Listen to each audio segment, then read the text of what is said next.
My mom texted, "Don't come to the graduation dinner. Your brother deserves one night without you ruining the mood." After I found out, they gave my seat away.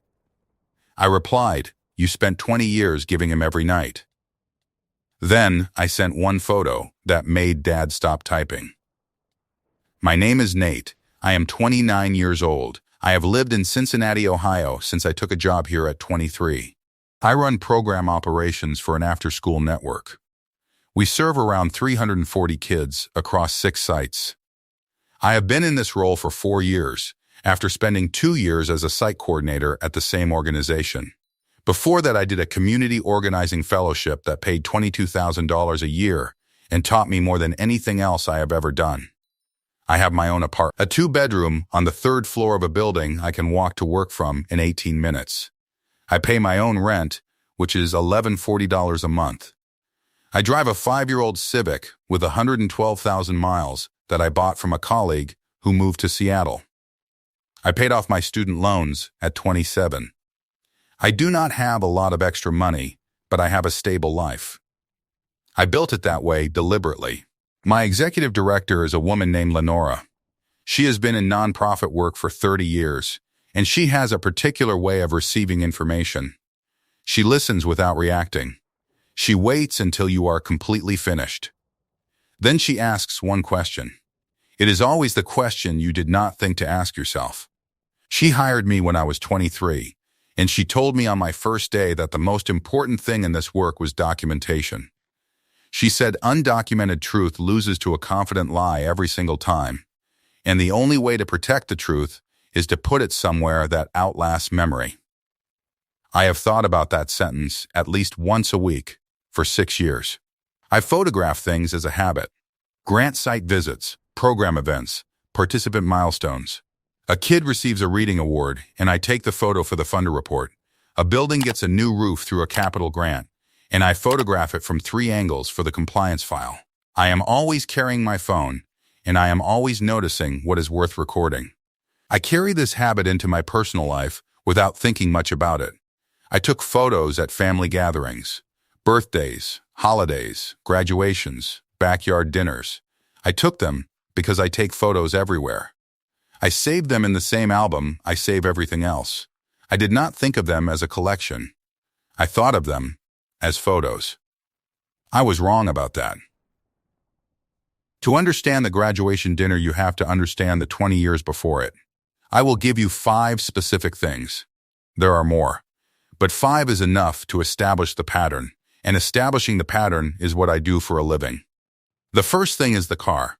When my brother Kyle was 17, he wanted a car. My parents bought him a 2011 Honda Accord with 40,000 miles on it. Silver, he drove it to school every day for 2 years. When I was 17 and had started a part-time job at a grocery store to save for college, I needed transportation. My dad sat me down at the kitchen table and showed me the bus route on his phone. He pulled up the schedule. He pointed out the stop nearest our house and the stop nearest the store. He told me the bus was good for me. It built independence. I took that bus for 2 years. I never asked my parents for a car. I had already learned by then that the answer to that particular question was going to arrive in the shape of a bus schedule. The second thing is college. When Kyle enrolled at Ohio State, my parents covered his first 2 years. Tuition, on-campus housing, meal plan. I know the specific amounts because my mother mentioned them at a family dinner when Kyle was a sophomore and I was a senior, referencing them as evidence of how much they had invested in his future. When I started college at a smaller school in Columbus, on a partial scholarship, my parents contributed $3,000 toward my first year. They told me I was resourceful and would figure it out. I figured it out with 3 part-time jobs and a federal loan I paid off at 27. I was not resentful about the jobs. I am telling you the number because numbers are how you tell the difference between a feeling and a fact. The third thing is Christmas 2021. I drove 2 hours from Cincinnati to Dayton with a trunk full of gifts and a braised short rib dish I had started the night before. I walked in the door at 3 p.m. My mother was at the dining table wrapping something. She looked up and said, Almost without pausing what she was doing, that dinner was at 5, and I should try not to start anything this year. I asked her what I had started the previous year. She said I knew what she meant. I did not know what she meant. I have never known what she meant. I have been hearing that sentence in various forms since I was about 12 years old. By 2021, I had learned not to ask it to be more specific. I put my dish in the kitchen. I found my dad watching football. I sat with him for an hour. We talked about his team. It was the best part of the day. The Christmas 2021 photo is in my album. I am standing at the left edge of the frame. My parents and Kyle and my grandmother are at the center. I am visible from the shoulder inward, cut at the margin where whoever took the photo stopped caring about the edge.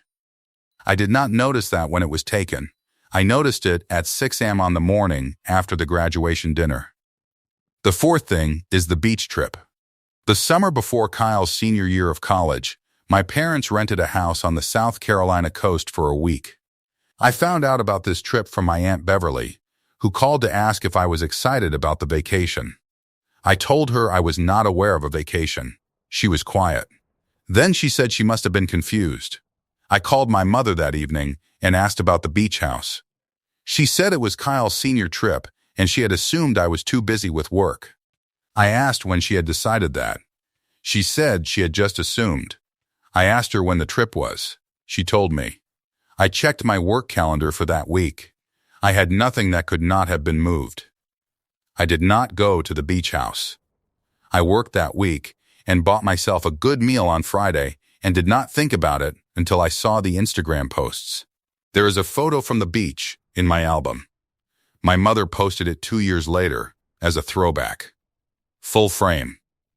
My parents and Kyle and his girlfriend at the time, and 2 cousins. The water behind them. Everyone laughing. I am not in the photo because I was not at the beach. But I did not know this trip existed until I was 3 weeks away from it. The fifth thing is the graduation cap photo. Kyle's high school graduation 6 years ago. My mother took a photo of him throwing his cap at the end of the ceremony. It is a good photo.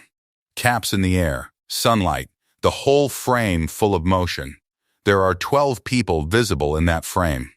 I was at that graduation. I sat 3 rows back from the family because by the time I arrived the family seats were full. I can tell you the exact moment the caps went up because I was standing slightly behind my aunt's husband and had to look around his left shoulder to see Kyle. I am not in the photo. I have looked at it many times. My mother's text arrived at 6:14 p.m. on the evening of Kyle's college graduation dinner. I had spent the afternoon working on a program evaluation report that was due Friday. I was not anxious about the dinner. I had the address. I had the time. I had confirmed my attendance 2 weeks earlier by text and received a thumbs-up emoji in response. I had planned to leave my apartment at 6:45. I was going to stop for flowers. The text said, "Don't come tonight. Your brother deserves one night without you ruining the mood." I read it 3 times. Not because I did not understand the words. I understood the words. I was trying to locate the specific recent event that had earned this instruction. I had not seen my family since Easter. At Easter I had brought a dish, helped my grandmother to her chair, and left at a reasonable hour. I had not argued with anyone. I had not, as far as I could reconstruct, ruined anything. I texted back, "You spent 20 years giving him every night." I sent it before I decided to. It was the true thing, and it came out before the part of my brain that manages family communication could redirect it. Then I put the phone down and stood at my kitchen window for a while. My mother did not respond to that text. My dad texted at 6:47, "Your mother's upset. Just give her tonight." I did not respond. I ordered food from a place 3 blocks away. I sat on my couch. I put on television. I ate my dinner. I was fine. I was not fine. I was both of those things at the same time, and I was not going to perform one of them for anyone. At 9 p.m. the Instagram notifications came in. My mother had posted the graduation dinner.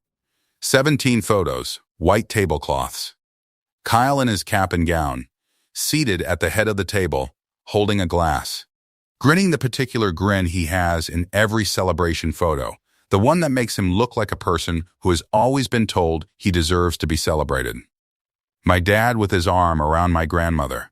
My aunt mid-laugh. My mother at the center of the table, composed and pleased. I scrolled through them once. I scrolled through them again.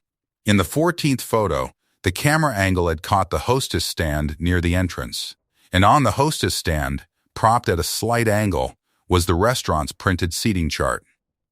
I zoomed in until the image went blurry. The third seat on the right side. My name.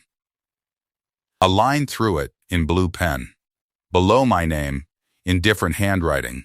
A name that was not mine. I screenshotted it before I did anything else. Then I sat on my couch for a while with the food container still on the coffee table, and the television still making noise, and a screenshot on my phone of a seating chart showing that my name had been removed from this dinner before I was told not to come to it. The text was the announcement. The pen line was the decision. Those two things happened in a different order than I had understood them to. I texted Simone that night. Simone is the data and evaluation manager at my organization. She has been at the nonprofit for 7 years. She is 34, and she is the person I eat lunch with 3 times a week and call when something happens that I do not know how to process alone. She drove 40 minutes at 11 p.m. once to help me move a filing cabinet when I had the wrong key for the freight elevator. She has never once made me feel like a burden for asking. I sent her the screenshot and 3 sentences. She called back in 4 minutes. I told her the whole thing. The text from my mother. The dinner I was excluded from. The 17 photos posted publicly. The seating chart visible in the background. My name with a line through it. She listened without interrupting. When I finished, she said, "Pull your album. The family photos. Lay them out." I told her I was not going to do that at 10 p.m. She said, "Not tonight, but do it before you talk to anyone about this." We stayed on the phone for another half hour. She talked about her week, a difficult site visit she had done that day, a grant report she was behind on, normal things. She knew I needed the normality more than I needed the conversation to stay on what had happened. I did not open the album that night. I opened it the next morning at 6 a.m. Before work. Before coffee was fully brewed, sitting at my kitchen table with my laptop closed and my phone in both hands. My phone camera roll goes back 6 years. I have over 3,000 photos. A large portion of them are work, site visits, program events, kids receiving certificates, buildings with new roofs, whiteboards with program goals written on them for quarterly reviews. These photos are labeled, organized, submitted to funders on schedule. I filtered the album for family events. I went through them one by one. It took me about 40 minutes. There were 52 family photos across 6 years. I went through each one the way I go through a grant report before submission. Systematically, no skipping. Checking each image against a mental field. Who is in the frame? Where am I? What is centered? In 52 photos across 6 years of family events, I appear clearly and fully in the frame 14 times. In 23 photos, I am not visible at all. I was present at the event. I drove to the event. I brought food to most of them. I am not in the photo. In 11 photos, I am partially visible, cut at the shoulder or the hip, appearing at the edge of a frame that was pointed at someone else. In 4 of those 11, my face is not visible. I am a sleeve. I am a hand. I am the suggestion of a person at the boundary of someone else's picture. In 4 photos, I am behind the camera, which means I was the one taking the picture. My family took no photos of me taking photos. I sat with those numbers for a moment. I am used to reading numbers. I have been reading grant data for 6 years. I know when a number is within normal variance, and when a number is telling you something structural about the program. 14 out of 52 is not variance. 14 out of 52 is a finding. Then I looked at the 14 photos where I am clearly in the frame. In 9 of those 14, I am standing slightly apart from the main group. Not dramatically, not outside the photo, just outside the cluster. The way a person stands when they arrived and found the group already formed and stepped into the nearest available space without disrupting the arrangement. I built the collage slowly. I chose 4 photos, one from 2019, one from 2021, one from 2022, one from the graduation dinner night. In each one, the pattern was the same. The table is full, the celebration is happening, and I am either absent or at the margin. The 4th photo had the seating chart in the background. My name crossed off. The date stamp on the file metadata read 3 days before the dinner. 3 days, not the day of, not an hour before. 3 days before my mother sent me the text telling me not to come, she had already crossed my name off the printed chart. I sent the collage to Simone. She called me back in 3 minutes. She said, "That is not a grudge. That is a record." I said I knew. She asked what I was going to do with it. I said I was going to wait. I was going to let the next move come from them, and when it came, I was going to be ready. My mother called at 10 a.m. the next day. I did not answer. She called again at 2 p.m., and I picked up. Her voice was in the register she uses when she believes she is being the reasonable one. Managed, careful. She said she hoped I had had time to calm down. She said she wanted me to understand that planning a family dinner for 12 people was a significant amount of work, and that she was only trying to make sure Kyle's graduation was special and not overshadowed. Then she said, "We just didn't think you'd mind. You know how you get at these things." I asked, "What things?" She said, "You know what I mean." I have been hearing that answer since I was 12 years old. I wrote it on the notepad by my kitchen phone this time, with the date and the time. Not because I needed to, because I wanted to. Then I said, "I saw the seating chart in the background of the 14th photo you posted. My name was crossed off. The date stamp on the photo metadata shows the chart was printed 3 days before the dinner. That was not a day of change."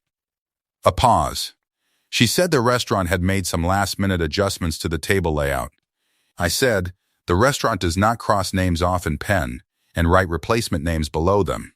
That is a personal change, not a layout change." Another pause, longer this time. She said she needed to go and that she hoped I would be mature about this. I said, "I hope so too." Then I hung up. I went to work. I ran a compliance report for Site 4 that I had been putting off. I had lunch with Simone and talked about the site report. I came home and made pasta and did not think about the phone call until I was washing the bowl. Then I thought about it once, clearly, and put it away. 2 days later, my cousin Priya texted me. Priya is 32. She is the daughter of my dad's brother. She is the one person in my extended family who asks direct questions and says exactly what she observed without adding interpretation. She texted, "Did you know your name was already removed before the dinner?" I told her I had seen the photo. She said, "I was there when the printed chart came out at the restaurant. Your name had a line through it. The replacement name was written below. I asked your mom about it. She said the seating had been adjusted. I thought you had chosen not to attend and they had filled the seat. I did not know she had told you not to come.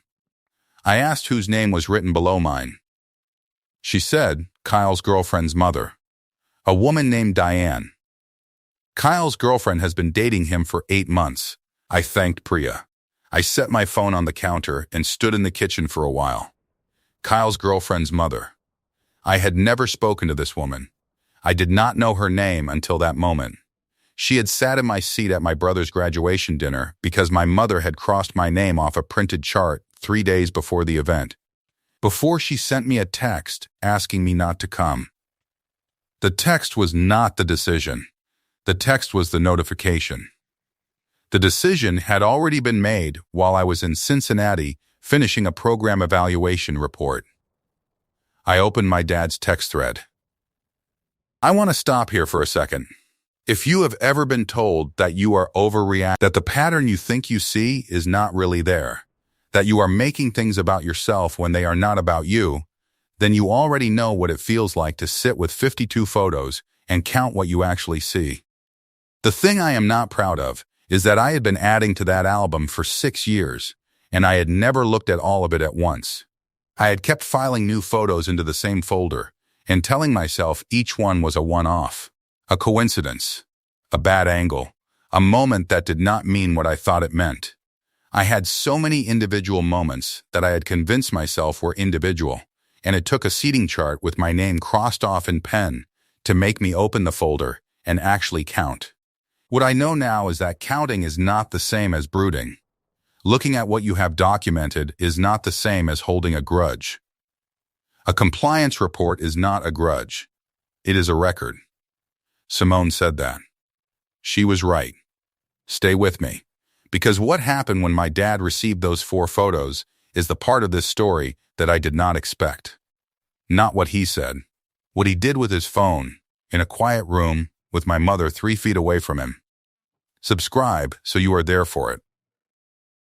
My dad, Vernon, has worked at the same manufacturing plant in Dayton for 24 years.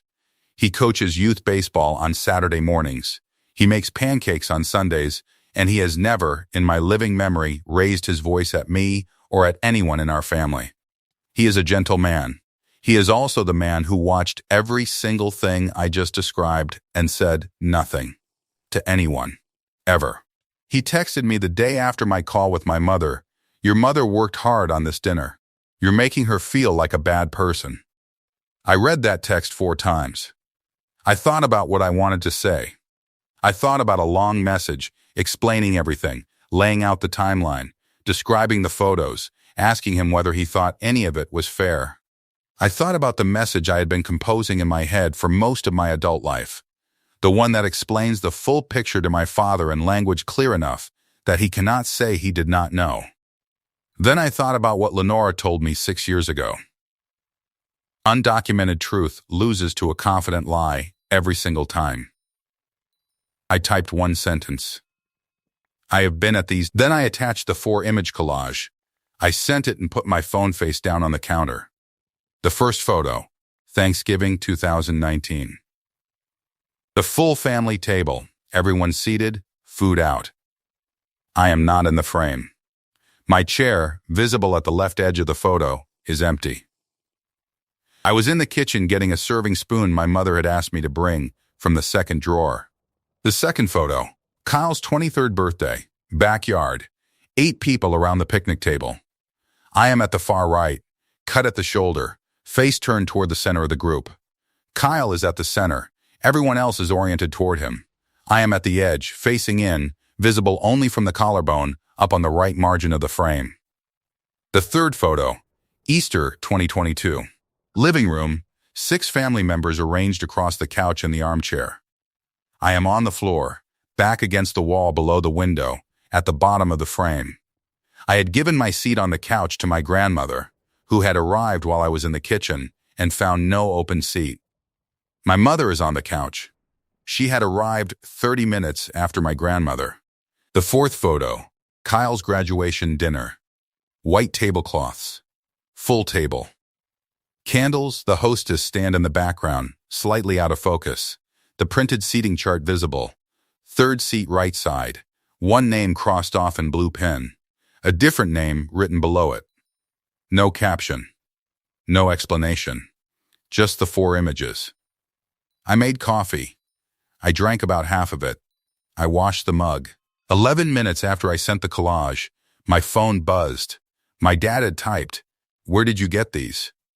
No question mark. A question with a question mark is a request for information.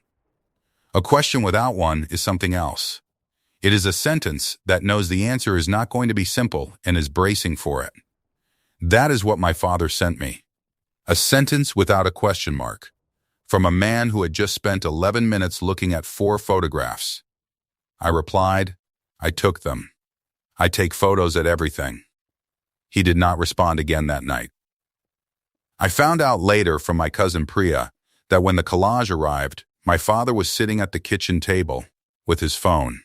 My mother was across the room on the couch reading something. He opened the message. He went through all 4 photos slowly. Then he put his phone face down on the table. He did not pick it up for 40 minutes. My mother asked him twice what he was looking at. He said nothing both times. Priya told me she heard this from her own father, my dad's brother, who called him that evening. She said my dad's voice on the phone was quiet, in a way she had not heard from him before. Not angry, just quiet. The way a person is quiet when they are working something out that they do not yet have words for.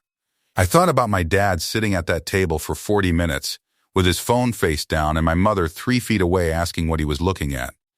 I thought about those 40 minutes for a long time. 3 days after I sent the collage, my mother called. Not to apologize. I want to be clear about this because I think some people, reading this story, will assume the call was a turning point of that kind. It was not. She called to manage. Her voice was controlled for about 40 seconds. She said the photos were going around and that people were reading them the wrong way.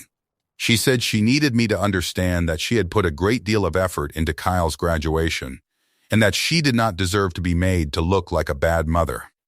Then she said, "I don't know why you always have to make everything about you." I let 5 seconds pass. 5 seconds of silence in a phone call is a long time. Long enough for the person who just spoke to hear what they said settling in the air. Then I said, "I know you believe that." She said, "Believe what?" I said that I make things about myself. She started to say something. I said, "Mom, I have to go." I hung up. I sat in my apartment for a while after that call. Not shaking, not crying. Something different. The specific quiet that comes at the end of a compliance review when the report is submitted, and the finding is on the record, and what happens next is out of your hands. Not triumph. Not grief. Just, the record is accurate. It is documented. It exists somewhere outside of my memory now. The photos are still on my phone. All 52 of them. And the collage. I did not delete anything. The secondary fallout settled over about 2 weeks. My dad forwarded the collage to his sister Beverly without any accompanying message. Just sent her 4 photos with no explanation. Beverly called him, and he did not answer. She texted him, and he read it without responding.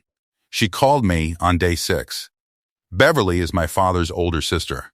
She is 62, and she has always been the member of my family who says the direct version of things in the same flat voice she uses for everything else. She called and said, "I saw the photos your father sent me. I understand now why he sent them without saying anything. I want to tell you, I am sorry I did not say something sooner." I asked her what she would have said. She thought about it genuinely. I could tell she was thinking and not performing thinking. She said, "I would have said that your mother loves Kyle in a way that takes up most of the available space, and that it is not a fault in you, that there was not enough space left for 2 sons, and that I should have said something about the beach trip when I knew about it 3 months before it happened." I asked her what she knew about the beach trip. She said she had known about it before it was booked. She had assumed I was invited and had declined. It had not occurred to her to check. I told her I had not been invited. She was quiet. Then she said, "I will not do that again. I mean that." I believed her. Beverly called my mother the next day. I know this because Beverly texted me a summary afterward. She told me my mother had said I was processing old grievances and projecting a pattern onto ordinary family decisions. Beverly had told her that 4 photographs across 6 years was not projection. It was documentation. Then she had brought up the beach trip. Beverly did not tell me exactly what my mother said after that. She said it was a long call and that my mother was not happy, and that she was going to let the dust settle before saying more. The audience my mother had managed for 20 years did not disappear overnight. But it changed. One aunt stopped commenting on the family Instagram. Priya, who usually responded to the family group chat within 10 minutes, started reading without replying. These are not dramatic developments. They are the small calibrations people make when a story they have been accepting without question stops completely adding up. Kyle texted me at 7:30 p.m. the night of the graduation dinner. "Hey, you coming tonight?" I had read that text at the time and thought he did not know his mother had told me not to come. I had thought it was an innocent check-in from a brother who who was not aware of the situation. I had filed it away as one of the sadder parts of the night and left it there. I found out differently. 6 months after the dinner, Kyle called me. Not my mother, not my father. Kyle, he called on a Tuesday evening in November. I was at my desk finishing a site visit report. I answered because I always answer for Kyle. He is 3 years younger than me. He did not design the way our family worked. He was born into an arrangement that benefited him, and he accepted it the way most people accept what they are given when they are young enough not to question it. That is different from being the architect of it. He said he had seen the photos. I said I figured he had. We were quiet for a moment. Then he asked, "Did she do it on purpose?" It is the right question. It is the question I had been turning over for 6 months in the back of my mind while I was doing other things. Did she know she was erasing me from the frame? Or was she simply always pointing the camera at the things she loved most, and I was never in that direction? I said, I think she believed she was protecting the night. I think she has believed for a long time that I am the difficult variable in family situations, and that removing me produces better outcomes. I do not think she sat down and decided to hurt me. I think she decided something about who I was a long time ago, and she built everything around that decision without ever going back to check whether it was true.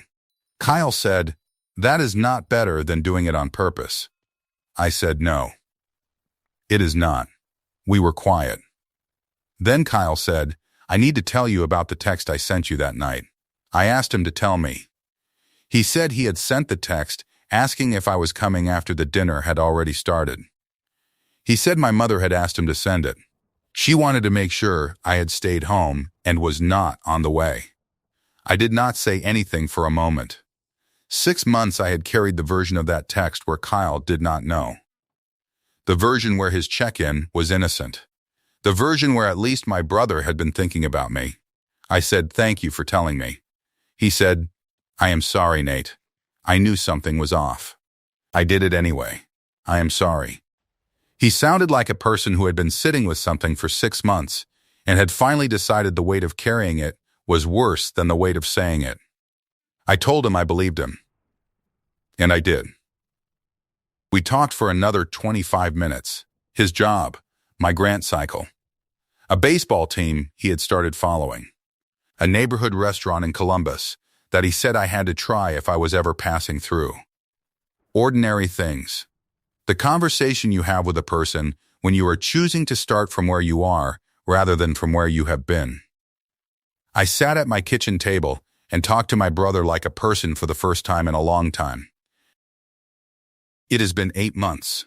Last month, Lenora announced that the foundation renewed our core operating grant for 3 years, $1.1 million. I sat in the staff meeting and listened to her describe the decision and felt the specific satisfaction of work that was documented correctly and submitted on time and trusted by people who required evidence before they committed. That satisfaction is not loud. It is the quiet kind, the kind that does not need an audience. I still speak to my parents. Not often. Not the way we spoke before, which was mostly them calling with information they needed managed and me managing it. My dad texted on my birthday. "Happy birthday, son," I texted back. "Thanks, Dad," 3 words in 2. That is where we are. I do not know if it becomes more than that. I am not pressing it. My mother has not called since the day I said I had to go and hung up. I do not know if she will. I notice I have stopped calculating when she might. That is the real change. Not the confrontation, not the collage, not even the conversation with Kyle. The change is that I stopped arranging myself around what she might do next. Beverly comes to Cincinnati twice a year for a conference. We have had dinner both times now. She orders the same thing every visit, asks exactly one question about my family, and moves on when I have answered it. She is the best kind of family, the kind that earns the title by showing up to the dinner they were invited to. Simone is still 3 desks away from me. Last week, she forwarded me a grant opportunity she had found that was a strong fit for our reading program. She attached it with a single line, "This has your name on it." I submitted the letter of inquiry on Thursday. Kyle and I text a few times a week. He sent me a photo last month of a place he visited on a trip with his girlfriend. It was a good photo, good light, the kind of angle that takes some thought to find. I told him so. He sent back a thumbs up and then, a few minutes later, a second message. I'm working on it. I knew what he meant. The album on my phone has 52 photos in it. I have not added to it. I look at it occasionally, not to feel anything about it, but the way you review a completed report to confirm that it is accurate and that what it documents is what you remember it documenting. It is accurate. It is still accurate. I was there. I was present. I brought the dish. I drove the hours. I showed up. I was at those dinners. All of them. I spent 6 years taking photos at family events without understanding I was building a record. I kept adding to the folder without reviewing it. I kept telling myself each individual photo was just a photo, not evidence of anything, not part of a pattern, just the random result of who was holding the camera and which way they were pointing it. Then one night I opened the folder and counted. Here is the only thing I want to leave you with. If there is a folder in your life that you have been adding to without reviewing it, open it. Not to start something, not to make a case, just to see what the full record actually shows. Because the truth you have been carrying in individual pieces, one photo at a time, might be a great deal clearer when you lay all 52 of them out on the same table. The photo that made my dad stop typing for 11 minutes was not dramatic. It was just accurate. 4 images. 2 decades of a family dinner. 1 name crossed off a printed list. Sometimes that is enough. That is my story. 1 text at 6:14 p.m., 1 seating chart with a name crossed off in pen, and a phone album I had been building for 6 years without knowing what it was. If this reminded you that the record you have been quietly keeping has value, take that with you today. Share this with someone who needs to hear it. Drop a comment. Hit subscribe. And I will see you in the next one.